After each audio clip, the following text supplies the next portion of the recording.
Well, howdy! And once again, we have Patrick from Wineville here, my favorite person in the entire world when it comes to wine and spirits. He's just flown in from France, Le France, and brought us something interesting. Boy, are my arms tired.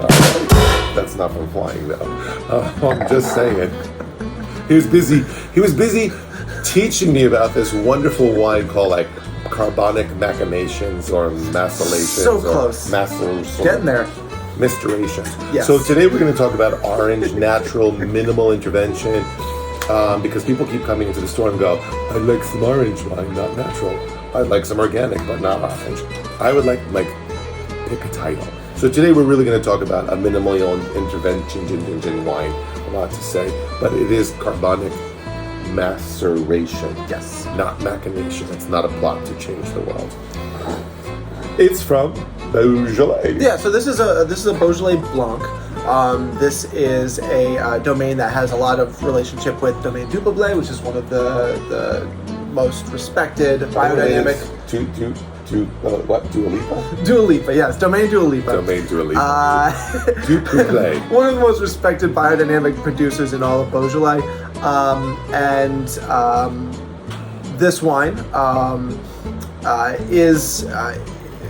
I would consider it a natural wine. So what does that really mean, natural wine? It just means you don't put all kinds of crap into it. So the reason why kind of I think people's ideas of this are vague is because there isn't a designation, right? There's in my mind there's check boxes that if you check enough of them off, you can rightfully call it natural wine, but it's not a designation in the same way that we might say Amarone has to be made. Specific, So some of the things I look for it to be a natural wine is it's non-interventionist. So we're not putting pesticides when we are handling these vines, growing these grapes.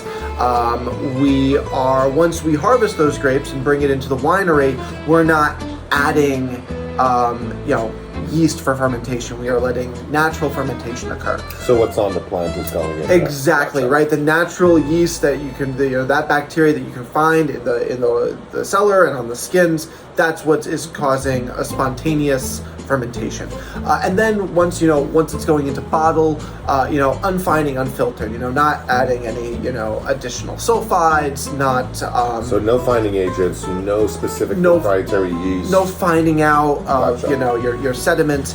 And if it hits those categories for me, I go, this is a natural wine. This is a wine that is, intentionally not messed with. So these are not true long sellable wines probably because you're not adding aging agents, if you want to kind of look at that. Well, yeah, I mean, there is some issue with shelf stability. So one of the things, with sulfides, I think in a lot of ways sulfides get a bad rap, which is a weird commentary to say on a natural wine video. But I think that there is a lot of benefit to sulfides of stabilizing that wine through its travels and while it's sitting on the storefront and once you bring it home.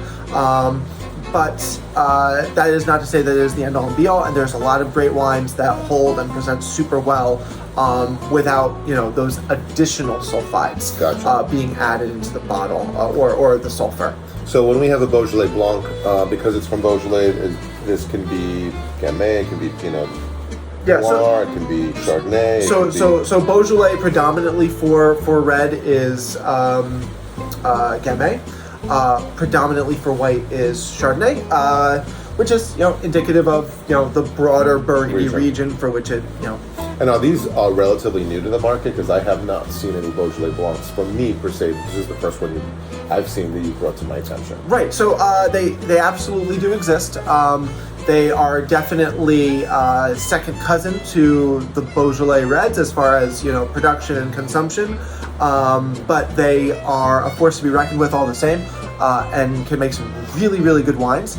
And this one's a little unique, right? A lot of Beaujolais is granite. This is coming from a much more limestone and clay-rich plot of land. He's getting the smaller cup. Has nothing to do with actual size. Yeah, and this is carbonic maceration. So this is actually allowed to ferment in the grape skin. Normally you crush the wine and then the juice is fermented. This is actually fermenting while still as a grape. Well, cheers to Cheers. my first Beaujolais Blanc. Salud. It's got some interesting nasal notes. We should play some Funky Town on this. Yeah, we should. Normally I say it has an interesting nose. For the orange, for the natural, the minimally intervention guys and stuff, I call it's got an interesting nasalness to it. Yeah. It tastes like Brooklyn. No, but there's a great salinity on this. I think there's tons of minerality on it.